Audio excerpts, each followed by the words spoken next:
குருவாழ்க, குருவே துணை. நீதியை நிலைநாட்டக்கூடிய துலாம் ராசி அன்பர்களே, இந்த 2026 ஜூன் மாதம் 2ஆம் தேதி மிதன ராசியிலிருந்து கடக ராசிக்கு இடம்பெயரக்கூடிய குரு பகவான் உங்கள் ராசிக்கு எந்த மாதிரியான பலன்களை செய்ய போகிறார்? பொதுவாக உங்க ராசிக்கு 3, 6 பகுதி 10ஆம் இடத்துக்கு வருவது சிறப்பான அமைப்பு இல்லை. 10ல் குரு வந்தால் பதவியை பறிப்பான்.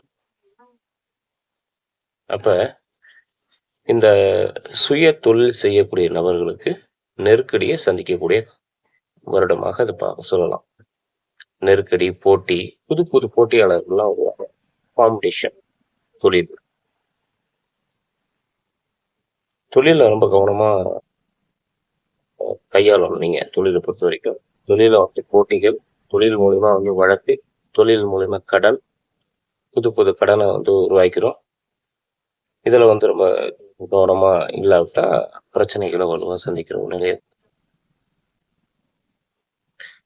தாய் வழி உறவுக்குள்ள மனக்கசப்பை கொடுக்குறோம்.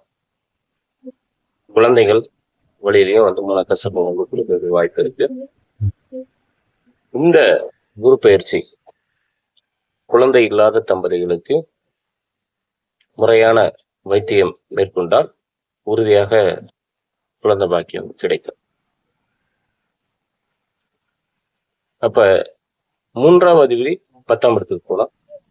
எந்த மாதிரியான பலன்?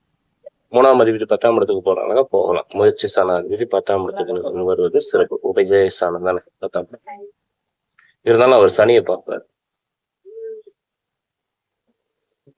அப்ப இந்த 3ஆம் அதிபதி 10ஆம் இடத்துல நிற்கிறது ஒரு சகோதரன் வழி, சகோதரி வழியில ஒற்றுமை, அவங்க மூலியமா ஒரு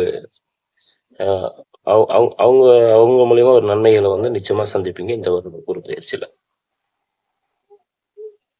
குரு 2ஆம் இடத்தை பார்க்கிறார். இப்ப 6ஆம் அதிபதி 2ஆம் இடத்தை பார்க்கறதுனால குடும்பத்துல சின்ன சின்ன சண்டை சச்சரவுகள் உருவாகி மறையும்.